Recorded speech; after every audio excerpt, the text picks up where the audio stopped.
when AI is being used for good, when it's helping a process, when it's helping you do better at what you do, and you take time to talk about it, you share about that process, you're showing that the good is in there. I keep using the analogy of a dance.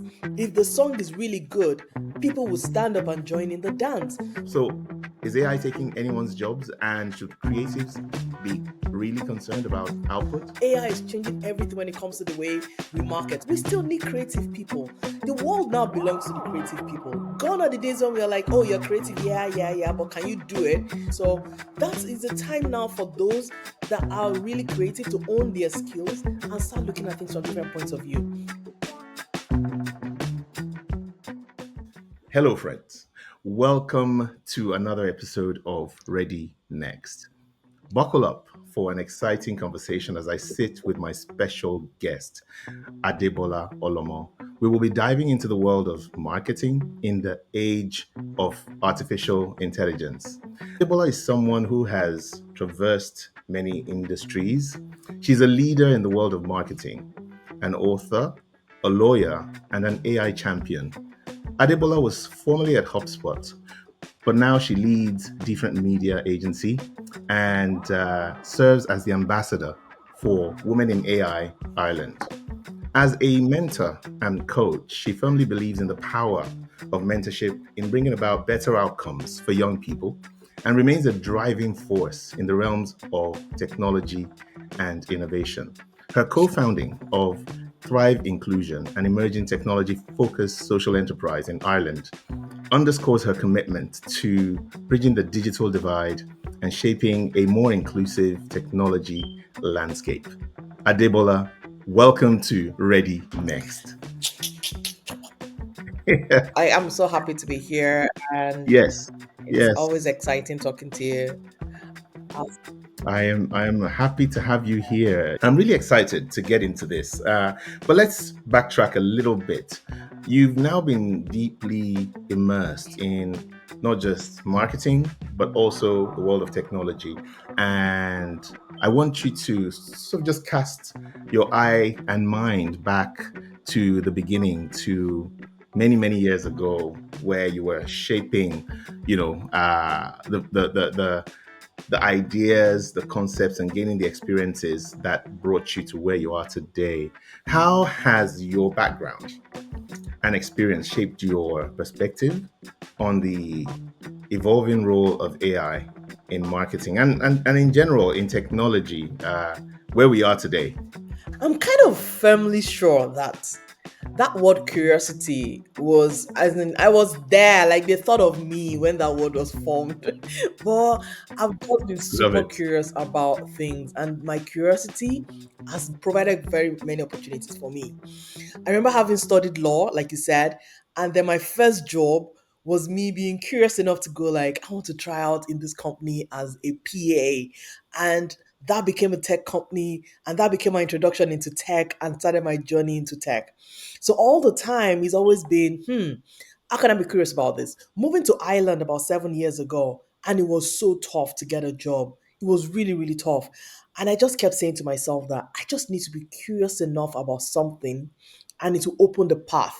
So when I got curious about what it meant to have a master's behind my marketing, that got me into a classroom where I did meet local experience, and that got me my first referral, my first job. So those are like the few things that really, really showcase how this was. And working at HubSpot, one of my meetings with our co-founder, Damesh, we're having a conversation around YouTube Shorts. And then we were talking about how what he sees is different from what I'll see. And then it was like, that's the power of algorithm, Adebola. Because in a few years, we're going to be talking about this thing called generative AI. So I left the meeting, did a search on what AI will be doing in marketing, and that curiosity got me everywhere. Like I started talking about it, sharing about it, expanding my knowledge on it, and the rest they say is history. That's amazing. I like the fact that you anchor that opening statement with Yeah. curiosity. And I think curiosity is actually the essential Mm. ingredient for anything that will grow, anything that will leave the confines of comfort, anything that will sail off the shore and actually traverse into deep waters, new lands, new vistas. And I am actually getting even more excited getting into this conversation because you talk about how it got you your first job. And I think already in there are nuggets for folks who are looking at the time that we're in and struggling to really connect what they currently do with this sort of incoming wave, of AI enabled this or AI enabled that, and how they should start thinking about it. I think curiosity definitely is an essential ingredient in that mix, and I want to kind of just build on that a little bit and ask you, do you remember the very first um, time or maybe first examples of seeing AI in action? When it comes to marketing, for example, is the fact that you can sit in a little corner in Dublin and create a campaign that will resonate in Sao Paulo in Brazil. Like all I need to do is to understand exactly what my audience, would what will appeal to them, And then when I talk about this, even with my students, I'm like, imagine already collecting the data ahead because you already know I'm going to be giving them this kind of experience. So somebody's coming for a party, for example, you're like, during the party, there'll be a section there where we ask people to pull up, their birth dates or whatever it is. So you know already that when they're coming, you're like, hey, bring this placard, whatever it is, because you're going to need it for this particular section. So as marketers, you're saying, because the time will come when I want to send an email to my customers who are very young and just really, really excitable about anything, and I want to put their best music in the lyrics. AI is changing everything when it comes to the way we market. So those are like, and then with HubSpot, of course, at the beginning, you can actually take a particular section of Marketing Hub and turn it into a campaign. It creates the text for you for your social media, creates your landing page from that same text, it creates your form from that same text, almost like you run a whole campaign with just few lines, and it's building it for you right there. We start to see some interesting things coming through. The first one, which I know you've heard time and time again, is AI is here to take our jobs. And of course, I have my philosophy on that, but I also think I know where you stand with that. Now, I agree with you actually that in terms of the quality of output, we're seeing a rapid sort of ascent in that quality delta Yeah, going up. But we're also seeing the speed and the yeah, accuracy, yeah. coming through as well. It's an amazing time. But I have these two questions that I thought you could help me unravel. So, is AI taking anyone's jobs, and should creatives be really concerned about output? Ah, the job thing. I know we've all said it, and I'm wondering what you think. I think really because every, everyone is always saying, "Oh, AI is going to take the jobs. AI is going to take the jobs," and then some people come up and say, "Oh, AI is going to take the jobs of only those who don't use AI." Yada yada yada. And I just don't think that's also where I stand. I think AI is coming to take all jobs, whether you know how to use AI or you don't know how to use AI. Yeah, like that's I think it's also like getting to that reality. At first was like, yeah, but then if you know how to use it, like, but I think what AI can do, it cannot be human. And it's now for humans or us to start thinking from our business. Just where I went on to do a search and I said, how does AI change marketing? And I started to take the steps on that. The same way I can easily go and ask, what are the most human things, humane things about a marketer? And then I start to understand that those are the jobs and those are the roles and those are the things that AI would never take. So it's understanding and being quick to that to say, what are your main things do we do as creatives? We tell stories. So we give it the little things, we give it the emotion, we give it the character. So fine, within a time, AI will be able to tell stories. I have a friend that always has that argument, which is fine. But his stories will always be limited to what is out there in the data that it's picking from. But my unique experiences will always be my unique experiences.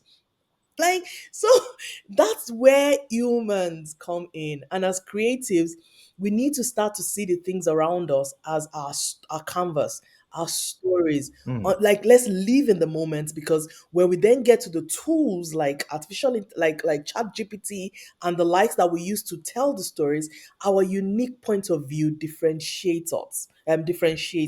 So those are the few things I think we start. So it's coming for jobs or not coming for jobs. It can never be human. He writes a report for you. Great, thank you for the report. But then you go to present the report, and he's reporting and presenting it in a robotic way. Whereas a human will come in there and have some nice character to the way they present. I would pick a human for that, to say, because when they get a particular part of the presentation and it said this 20% of this is this, and I'm like, but what happened to what we did last week? And it's trying to calibrate back, but a human already knows what I'm asking. So those kind of Mm. things are human in nature, so it's those Yes. parts I think will always be there. So maybe the challenge for me is to say, let's go back and start to ask, where is it within the touch points of my job that it's so humane? And then start learning. Though you have to do emotional intelligence, if you have to take leadership skills, whatever it is, start preparing yourself to lead in the world of AI. Yeah. I think that's beautiful, actually. And you give a very robust argument about the nuance that we should Yes. take in our view of AI, without making it sound too academic or too serious, But I love what you say about the fact that there is always going to be a humanity that something artificial cannot deliver. And that is what makes us Yes. unique. So whether AI is here to take your job, it isn't here to take your job. I mean, I lean on the side like you that AI will take most jobs, if not all jobs.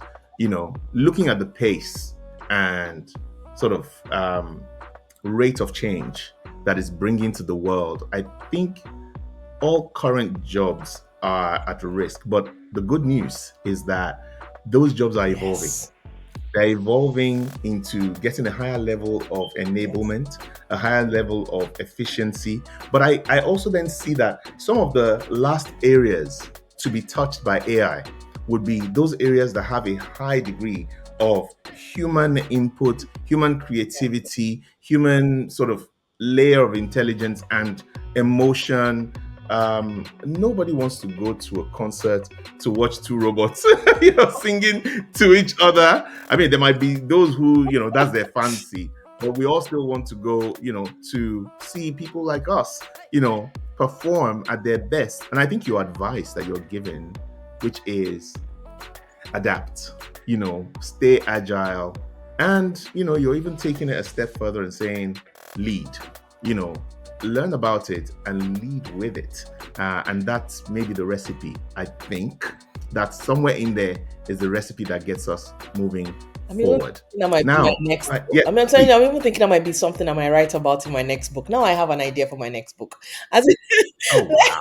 like, it's just like, seriously, I think I like the way you put it about being agile and learning to lead through the process.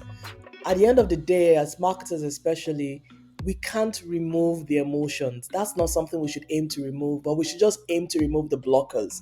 Whatever is blocking our customers from connecting with our brands or with the way we communicate, take those out. But in taking those out, always say, I hope we're not taking out the emotion.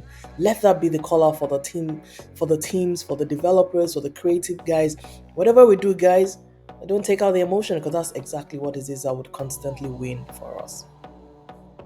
That's amazing. Don't take out the emotion. Okay, so now let's talk about your book. Since you mentioned the next book, which, you know, I love the fact that, first of all, you have decided to codify some of the learnings you're having in books. And whilst this is not particularly an announcement, I'm following that kind of path myself. And, when it's time, we'll announce Rocket. that.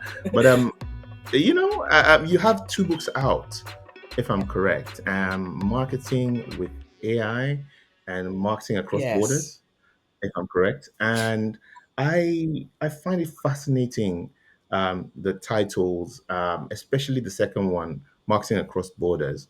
Can you share some of the insights that led to you writing both books and some of the ideas that you share in the I books. really, really love the fact that I was able to write those books. It's the reason why that gets me excited. Because I kept saying to myself that we're talking about the world of AI and the data that it's getting in and all the things that is going to be happening in our world. And I kept saying, do we have a black voice in there? And it's not Hmm. enough for me to constantly just question it. I just said, It's something that you need to do something about and not just talk about it." Because the more we are sharing about our experiences as diverse teams and leaders and voices in marketing, the more we have a more rounded world for those coming way after us to learn, to understand, and to go in from there. So there's no one at this point that can say to you that you are the one that can write a book or not write a book. No. My perspective as a woman of color in the field of marketing is so unique, and it's something that needs to also find a voice or platform. And so that's why I do that. And that's why I have that urgency, because we are coming from way behind, and just able to like get in there and get things out. Marketing across borders is particularly special to me because I thought about how to actually help teams see marketing across their own regions. I guest lecture at Next MBA, and one of the things I have to teach them is about technology and adopting technology across their own regions, like various regions, yes. Yeah. And then I always enjoy, saying to them that it's like a symphony. So every Hmm. of that, you have the drums, you have the bass, you have the guys that do the singing, the tech. Everybody comes together to make good music. So if you've got tech in a particular part of the world that doesn't align with another one, everybody's just like it's just noise, but when you get it right, because the person sitting at the place of strategy understands that we don't have to repeat the same things, we just have to have something that blends well with each other and gives us great, you kill it with that. And that was where this whole idea of marketing across borders came from. So I wrote it, positioned it across 20 cities in the world, and for each of those cities, I was talking about a different expression of how AI is changing marketing. Hmm. And I just didn't write it about this is what it does. I wrote it like a story that is unique to that city. So, and most of those, like it was just exciting. Most of those cities I've been in, so it was like saying from this particular city, this is a kind of coffee, tea conversation that can happen. For this other one, is where people Hmm. go for events. So I wrote it like as if it was a conference that happened, and then that particular. So like stories, stories, stories. It was, oh goodness, I really enjoyed enjoyed writing that book, and it's something as well. I just think that looking at marketing, and just like question you asked me earlier, marketing needs to be seen now, especially with AI. That's not about where you're situated. You can now market across region, and it's how unique make that, either for influencer marketing, for product marketing, for social media marketing. There's so many varying areas of marketing, and just touching on Hmm. how AI is changing things there. That's amazing. I like the story around the localization in 20 Yeah. different, cities of the Oh, world, because somehow your book then brings those cities to right. folks who may not understand or may not have been or need to learn about what's happening outside of their own regions, as you said. It's fantastic. You touched on DEI a little bit there. I want you to speak a little bit to how to eliminate bias, you know, from all of the developments around the production of these large language models that drive artificial intelligence, and actually also applying it, in practice. But second to that is also the issue around ethics and being responsible with this tool. It feels almost like, we've opened Pandora's box somewhat. We're doing things at such a fast pace, at such a level of efficiency, that these tools are so powerful, but they are so democratized suddenly that whilst it's been largely taken and used for good, you also can see the other side, the sort of anyone who's a sort of bad actor or has nefarious purposes can also leverage these tools. How do we think, especially speaking to business leaders about safety, ethics, and even eliminating bias? When you say speaking to leaders, it takes it to another level of conversation because, especially in Europe, I think that's one of the reasons why we have slower adoption of AI on a corporate level because many of them are just scared of what happens, and we can't constantly be scared and then take a back seat because that just means that we'll be the last ones at the party and then the bad ones would have gone ahead. And those are examples that we keep bringing forward. Bias is a whole different ball game, and but the only way that good will win is if we constantly have more good out there than bad, because we can't really stop the bad. We can't say, oh, suddenly I have the solution to every bad thing in the world and I'm killing it. No. But when AI is being used for good, when it's helping a process, when it's helping you do better at what you do, when it's helping you, find yourself accelerating more in your businesses or the way you have communications with people or your relationships, and you take time to talk about it, you share about that process, you're showing that the good is in there. And I keep using the analogy of a dance. If the song is really good, people will stand up and join in the dance. But if we're not Yeah. sharing great things, tips about what AI is doing, the bad ones constantly become the ones that people read so much of, because I don't know, those bad ones are so loud, and they're just out there. Hmm. So it's a call to action that if you're using AI and you're using it for good, talk about that good. Share your use cases and let people learn from that, because that's giving more people the confidence that they need to be able to follow through and do that.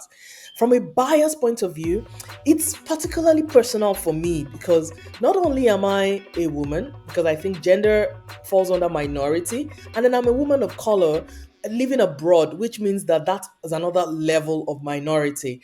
So it becomes important to be able to speak about it, to say, there's a lot of evil, or this we can do a lot of evil and do a lot of bad if we don't have many people speaking up about the need to be diverse and inclusive with the way we are building data. um, it's more than being in a room and saying, hey, I have everyone in the room building it. It's also just saying, if you don't have everyone in the room, be accountable to communities. You can say, hey, we can build this thing, but we get a community that we're building it for to send in their reps so that they can actually have a taste of it and say, will this work? Will this not work? Before you just launch a product and it's out there. People are taking this whole conversation around DEI globally, taking it into the point and saying we don't need that anymore because people are canceling DEI everywhere. If your value as an organization was never to be inclusive, there's nothing anybody can do to help you. You just see DEI and go like, yeah, yeah, yeah, I'm being able to save cost. But if it's part of your process, and I love that the organizations like that, like Microsoft, where at the Yeah. leadership level, there is an accountability. That means that your bonus is tied to diversity. Do you get? So there's no surprise that organizations like that continue to win. There are Hmm. reasons for these things. It's all about point of view. Diversity just simply means seeing it from another perspective. It's that's it. So when you're hiring, don't hire because you're adding them on to show that your team is color diverse or race diverse or gender diverse. You're hiring them because you're saying, what is the point of view we don't have that we need to hire for? But if you bring in the same people that went to the same school, they went to the same school in the same area, they understand things from only one, and then those are the only people you have in your organization, how do you then fend for customers that are diverse? It's simple business. So that way you're losing out on Absolutely. a very big catchment area in your business because you've not thought of those other kind of customers. That's what we're saying when it comes to DEI. Just hire for diverse point of view. And then Tosi, I'm sure you've seen this a lot as well. But with AI, then is just saying, be conscious of it. Be conscious of that fact that if we want Yeah. to build Absolutely. one type of world, fine. But if we want to build a really diverse world, let someone on that table be asked, who is not on this table, who is not contributing to this. And on the other side of that as well is to say, don't wait for someone to invite you to the table. You also contribute. Put your hand up. or write something, contribute to whatever data we're building, no matter who you are, where you are. Speaking to healthcare providers recently in Africa, and I was saying to them that if we want in generations, a few generations to come, if we want kids from Africa to stop dying, let's start writing now about our particular experience with diseases that are relative to African kids. Because when ChatGPT is the only thing people check for, if they can't find data from our own side of things, helping people understand how to treat African kids, those kids will continue to die. So that's why it's important now more than ever that we're not keeping quiet. We're adding to this general data that is building the world that we want our kids and their kids to live in. It's just a lot of responsibility, and we can't throw stones. Everybody has a part to play in it. I think that's wonderful. You spoke a lot about many important themes there, but the first big thing I hear, and it sounds a little bit cliche, but actually it's very nuanced the way you put it, is representation is not just important, it's crucial to the development of Yes. AI. And it's crucial because for businesses at this sort of pivotal time in the world, you limit yourself by being exclusive, Yes. by being exclusionary. You limit your scope, your reach, the kinds of people that actually will get to appreciate, understand, patronize, and be part of what you're doing. So DEI maybe became such a buzzword that people lost Yeah. the Sense. meaning, Yeah. of what it was about. It was never about tokenizing or just putting a tick mark about certain demographics. It was more about saying unlock conversation, unlock Yes. access, eh, open up an understanding and appreciation for other cultures and bring those voices like you rightly advocated for in that last statement, bring those voices to the table. I would even go so far as to say there can be many Yes. tables. And those tables don't have to look like what they don't have to look like a Yeah. template, that you think leadership or advocacy at this time should look Yeah. like. I think that as the world progresses on this journey of the next wave of technology, they should actually be prioritizing looking at the global south, looking at Africa, places where there are large, underserved, Yeah. young populations that they need to understand, that they need to appreciate. And I like the example about healthcare. Some of the things that we're grappling with in Africa might just be confined to the region for now, but it's a more globalized Yes. world. And when people travel more, they will encounter those challenges. So we need to work together to solve some of those problems. So beautiful, beautiful thoughts that you shared there. And the next question goes right back to the practice of Yeah. marketing. So now we're in a world where, of course, if you speak to ChatGPT, you can generate an image or some graphic. So, do soft skills still matter? My craft, my eye, my creative eye that's been honed over 20, 30, 40 years that I bring to my job, my commanding sort of sense of balance, composition, and all of those things that I bring to a blockbuster movie composition. Do those age old crafts still matter? I mean, I can guess your answer, but it'd be nice to hear No, no, your no, but your view.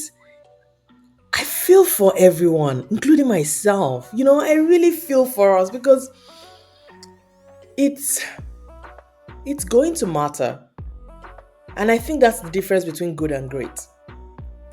Good will become the generics, but great will be those that will really, really win and lead. And what is the difference between good and great is just those little storytellings when you do your prompts. So you do a prompt and then you are like lazy about it.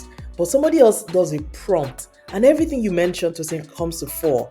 Their angle, the way that they see things, their composition, their experience, they put it in there and that's it. I was speaking to someone before this meeting. She's working on a project, and I was saying to her that when she gives me an output, it's easy for me to see that ChatGPT has written it, which is fine. I love it. But the difference is the fact that I can't. It's obvious to me that she doesn't have the expertise, because if you have the expertise, all you would have done is to tell it again to reproduce for you for this particular angle. That's the education. That's the training. That's all those things that we learn when we, so it doesn't let go and say, oh, we don't need education anymore. No. Or we don't need to know any charge. No. Because if not, you're just going to be serving those that have used their education and used their wit and used their creativity to expand on the things that they can output on. So that's Hmm. the difference. We still need creative people. The world now belongs to the creative people. Gone are the days when we are like, oh, you're creative, yeah, yeah, yeah, but can you do it? Gone are those days. Implementation can be done with tech, but creativity, no one can take those places. So that is the time now for those that are really creative to own their skills and start looking at things from different points of view. But you can't just be creative and lazy. You need to bring that creativity and insert it into the work that you're getting out, and then just go like farther. Yeah. I think that's amazing. The fact that, you know, your submission is that essentially creativity will Yeah. transcend even Yeah. this time. And I think from time immemorial, that has been the human Yes. story. I think, my next question is around how some businesses and in some sectors, I think there is a certain fear about this whole AI thing that, maybe it's not for us. Maybe we should just stay out of that game. An industry that I'm fairly close to and I'm actually working in at the moment is the construction sector. And they struggle to appreciate the value of AI in bringing efficiency, cost savings, et cetera, et cetera. All of these things we've been talking about, including even creativity to the game. How do you bridge the gap? You are a leader or you are in a sector that is lagging behind a little bit. How do you bridge the gap between where you are and where the rest of the world seems to be going? There are going to be, as in, there are those sectors that are slow adopters. Like it's always been them.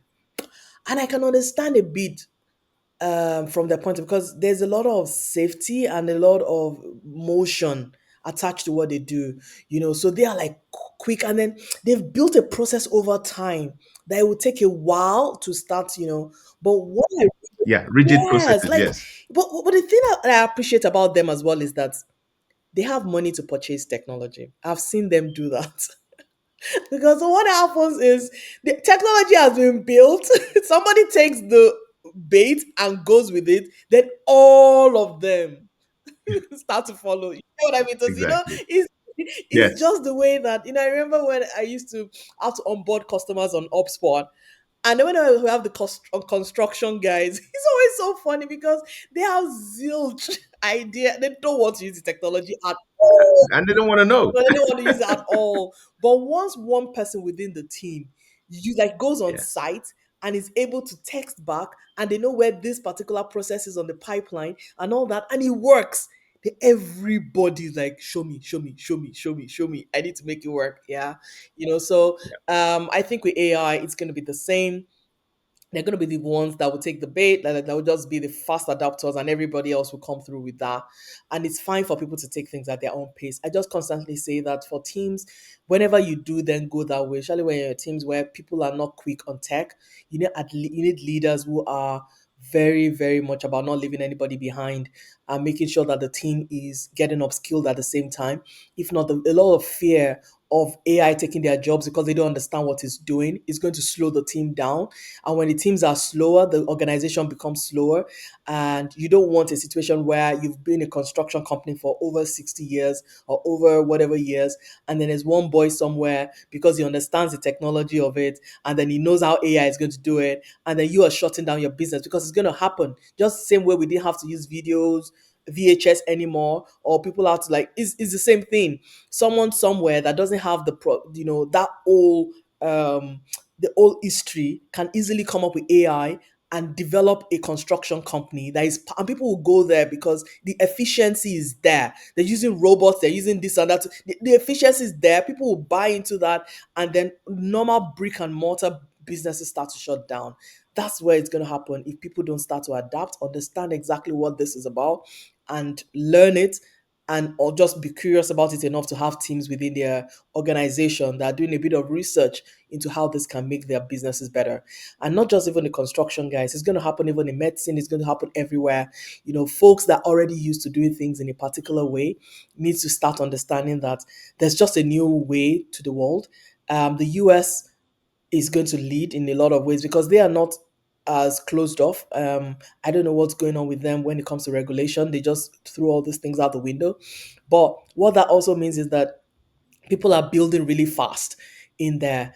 And if they're able to go on, China and the likes of those Asian countries, they've been ready from before ready. Like when you guys say let's go, they're ready. Or maybe They've even ahead. gone. As I said, they've been ready since. They're just waiting for the world to Yeah. catch on. Yes. So it's just for us to be able to say, hey, as an organization, we might say we're not ready yet. Nobody's talking, but trust me, if you can just have a team within that is doing a bit of research to say what are companies globally doing within our industry, what does our industry look like in a few years, and then just start taking those baby steps.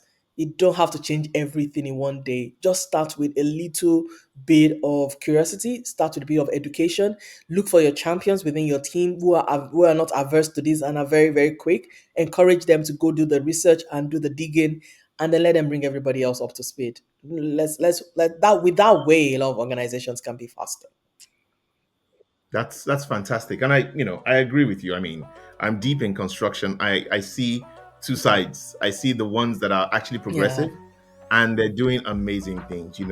All the way to people building houses with robots now, and all of that is yeah, happening. And then they're the ones that are sticking to their guns, and we've seen this yeah, cycle. You know, over time, we know where it's going to land, and so I think your advice there is really, really very, very practical and very useful. As we start to gradually wind down, I can't even it's believe already that gone. I'm saying that Yeah, because it's gone a bit quick, but yeah, always, always, always exciting. I think the the new that we're seeing in AI is that there is a drive to separate the yeah, hype from what is actually substance.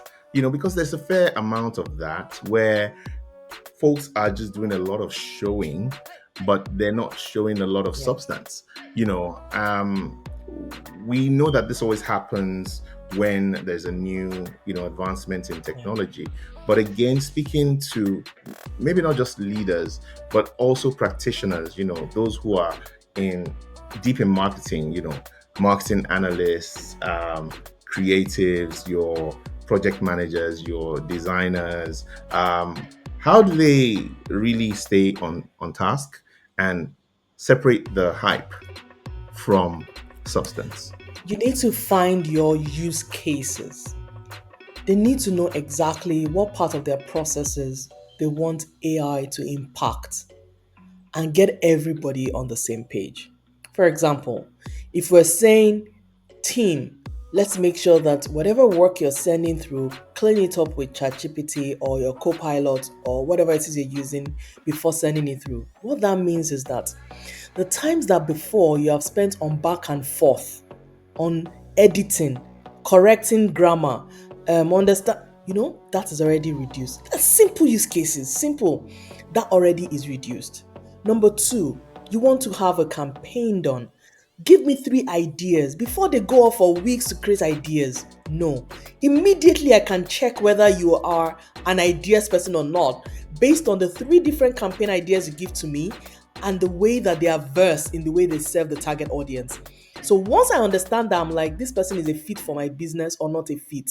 So I'm easily quickly saying, this person is not going to last here because they have no Hmm. ideas. Move them to operations, and it's those little things. Whatever Yeah. it is we're doing, we're getting it done faster. You start to do more as a business, and you're bringing in more ideas, more business, more money, and all that. So it's understanding what within your whole organization you can say. This particular use case is where I want to want the biggest impact to AI right now. Let's use AI on this one. And then let's see how it improves our system, improves our, and then it's no more hype for you. It's practical, Hmm. and it's actually saving you money. But if you just keep talking about it, which many people are doing and many organizations are doing, keep talking, keep talking, keep talking, but nobody's doing anything else. They're not doing anything else. We're talking about the point where you're still producing the same number of blog stories when you can produce thousands more in a year. You get what I mean? It's those little things. You're talking about it, oh, AI can do this, but are you doing more? Are you doing more blog stories? Are you had more conversations about your industry? Are you talking to your customers more? Are you getting those forms out and collecting the kind of data you need? So it's those things that we need to do. That's beautiful. I hear you saying real use Yeah, cases. Does it make it faster? Does it make it better? Does it make it cheaper? And then where are we doing yeah. more? I think those are very important barometers to keep you far away enough from the Yeah. hype, and on task on what is substance and what is Mhm. real. That brings me to my final question. And, on this podcast, I like to talk to people about what they think is coming next. And I'm quite happy for you to take this from any dimension or any angle. You could even focus it on any sort of sector or industry. But the question is, if you had to make a bold Yeah. prediction, what's one way you think AI will reshape marketing in the next 5 years that most people aren't even looking at yet? I won't call this a reshape because I really can go as far, like you said, as far and as wide. But I want to stay in marketing. And I want to say that in a few years, I want a situation where AI marketing or AI in marketing is simply marketing. Fantastic. It becomes the norm. It's every day. Because that would mean that all this talk, all this excitement made a difference. It means that it became something. That's what I want to see. I don't want to talk about it anymore on panels or whatever. I want to just see a situation where you say marketing, then is all these things you're talking about. Is AI in action, hyper personalization, hyper conversation, being able to converse with as many people across the world in a little space. That's normal marketing. Then at that point, we can start wondering what's next, marketing. I think that's beautiful. It's beautiful because we saw it Yeah. before, when we had traditional marketing below the line, above the line, and then we had this thing called digital marketing. And we kept keeping that in a box until one day we were like, no, It's so actually, that is marketing, so true. And so we're Yeah. there where, I love Yeah. that as a a really strong indicator of Yes. progress in the marketing industry and the marketing Yeah. sector. It's fantastic, and I think we'll get there. I think it's just a matter of time, given what's happening in terms of Moore's law and the way that development is happening in the space. Thank you so much, Yay. Adebola, for taking our invitation to come and add so much value. No doubt, I know you'll be back. Maybe when you write the next book, or maybe when you have another important angle or passion Yeah. point around this conversation in marketing or even outside of that. We are so grateful to have you. I'm so grateful to have you on Ready Next. And to our viewers and listeners, thank you for watching, thank you for listening, and until next time, stay in tune with us, and we'll see you on the next episode of Ready Next.